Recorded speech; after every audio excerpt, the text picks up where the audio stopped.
घमंडी राजा की कहानी। एक राज्य में एक राजा राज करता था और वह बहुत ही घमंडी था। लोगों को कुछ भी नहीं समझता था, लोगों पर अत्याचार करता था और परेशान करता था। वह जबरदस्ती कर वसूलता था।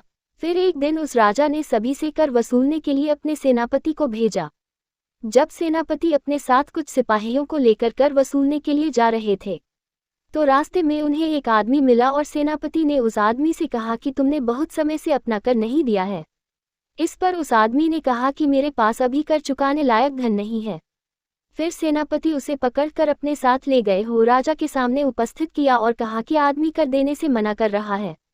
इस पर राजा ने कहा कि इसे अगले दिन बुलाना, मैं इसे सजा सुनाऊंगा। आदमी बहुत गिड़गिड़ाया और कहने लगा, महाराज मुझे माफ करना, मेरे पास इतना धन नहीं है जिससे कि मैं आपका कर चुका सकूं। तभी राज्य में एक साधु महाराज पधारे और फिर उन्होंने देखा कि राजा अत्याचार कर रहे हैं और साधु ने कहा कि आप ऐसा क्यों कर रहे हैं।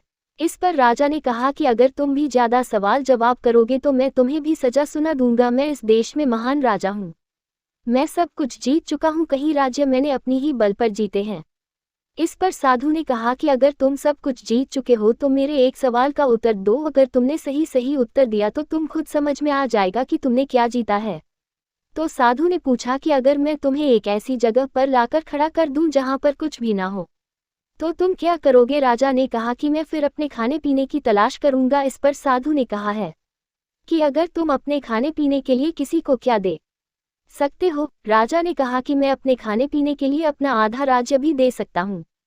फिर साधु ने कहा कि अगर मैं आधे राज्य पर भी ना मानो तो तुम मुझे और क्या दोगे। तब राजा ने कहा कि मैं पूरा राज्य दे दूंगा। फिर साधु ने कहा है कि आप देख लो कि तुम्हारे पास क्या है, तुम अपनी खाने पीने के बदले पूरा राज्य देने के लिए तैयार हो। अगर तुम्हें खाना ना मिले तो तुम उसके लिए सब कुछ देने के लिए तैयार हो या नहीं कि तुम्हारे पास इसके बाद कुछ भी नहीं रहेगा।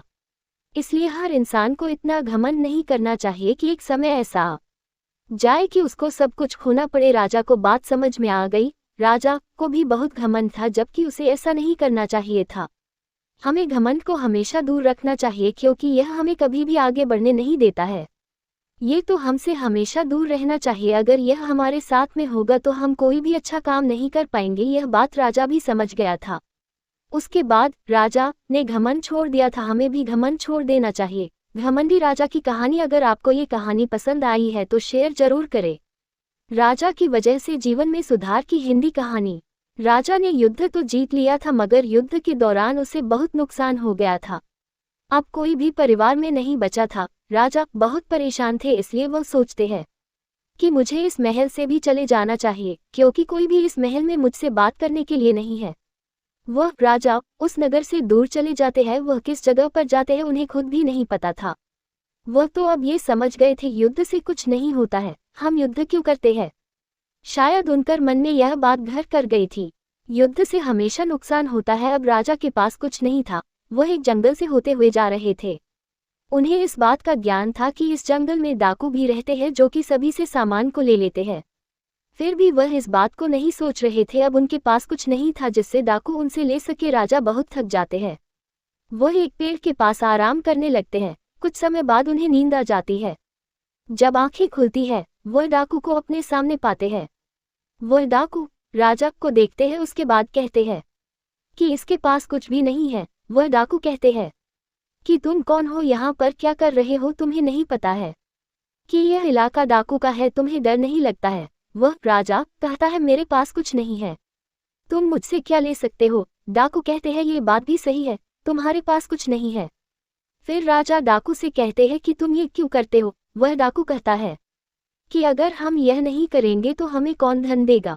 डाकू कहता है कि अब तो यहाँ पर कोई राजा भी नहीं है, अब कोई रोकने वाला नहीं है। अगर राजा होते तो हम इस बारे में बहुत डर जाते हैं, लेकिन अब कोई राजा नहीं है इसलिए डरने की जरूरत नहीं है। डाकू की यह बात सुनकर राजा कहते हैं कि तुम्हें ये कैसे पता है कि राजा नहीं है, वह कहाँ चले गए हैं। डाकू कहते हैं कि वह यहाँ पर नहीं है, वह क्यों चले गए हैं ये बात हम नहीं जानते हैं। अब तुम्हें यहाँ से चले जाना चाहिए, यहाँ पर कुछ नहीं है। राजा कहते हैं कि शायद तुम सुधरना नहीं चाहते हो, जबकि तुम नहीं जानते हो कि हम ही राजा है। ये सुनकर वह डाकू सोचते हैं कि हमारे राजा इस हालत में क्यों है। राजा उन्हें सब कुछ बता देते हैं। राजा युद्ध में सब कुछ जीतकर भी हार गए थे क्योंकि युद्ध कभी भी अच्छा नहीं होता है। उनकी बात सुनकर आज डाकू भी सोच में पड़ जाते हैं, क्योंकि राजा की बात सही है। वो सब कुछ जीतकर भी हार गए हैं, जबकि हम क्या कर रहे हैं? अपने कर्म पर उन्हें आज दुख होता है। सभी डाकू राजा के सामने झुकते हैं क्योंकि अजा उन्हें पता चल गया था वह जो कर रहे हैं सही नहीं कर रहे हैं। सभी डाकू कहते हैं कि हम आपका आदर करते हैं, अगर आप फिर से राजा के पद पर जाते हैं तो हम ये काम छोड़ देंगे, हमें भी ये पसंद नहीं है। राजा की उनकी बात सुनते हैं। राजा को लगता है कि अगर मेरी वजह से यह सुधर सकते हैं तो मुझे आगे बढ़कर इनका स्वागत करना चाहिए। उस दिन से राजा फिर से महल में पहुंच गए हैं। सभी डाकू सुधर गए थे, अब वो बहुत अच्छे काम करते हैं। जीवन में अगर आपकी वजह से किसी के जीवन में सुधार हो सकता है तो सुधार जरूर करें। राजा और बूढ़े आदमी की कहानी। राजा ने देखा कि एक बूढ़ा आदमी उनके रास्ते में आ जाता है। राजा को बहुत गुस्सा आता है। वह कहते हैं कि तुम्हें हमारे रास्ते में नहीं आना चाहिए, जबकि तुम्हें पता है कि राजा की सवारी आ रही है। राजा को देखकर बूढ़ा आदमी कहता है कि मैं अधिक तेज नहीं चल सकता हूँ, मैं जानता था कि आप आ रहे हैं, मैं सड़क की दूसरी ओर नहीं पहुँच पाया था। राजा को अभी कुछ समझ नहीं आता है। वह सैनिक से कहते हैं कि इसे सजा मिलेगी। बूढ़े को पकड़ लिए जाता है। दूर खड़ा हुआ आदमी देखता है कि राजा ये सब कुछ ठीक नहीं कर रहे हैं। वह बहुत बुरा था। उस आदमी के लिए उस लड़के को अच्छा नहीं लगता है। वह राजा से बात करना चाहता था, कोई भी फायदा नहीं था क्योंकि राजा उसकी बात नहीं सुनने वाले हैं। लड़के को लगता है कि राजा को सबक सिखाना चाहिए। ये सब कुछ आसान नहीं था। राजा को सबक सिखाना मतलब मुश्किल में पड़ना है। राजा किसी को भी सजा दे सकते हैं, वह राजा है। वह लड़का जानता है कि यह सब ठीक नहीं है। अगले दिन बूढ़े को सजा मिल सकती है। वह राजा के रास्ते में आया था। वह लड़का पहुंच जाता है। वह सभी से कहता है कि क्या ये सही हो रहा है, क्या ये बूढ़ा आदमी गलत साबित हो रहा है, इसकी क्या गलती है? वह सभी से पूछता है। कोई भी जवाब नहीं देता है। वह सभी समझ जाते हैं कि यह लड़का ठीक कह रहा है। राजा सभी की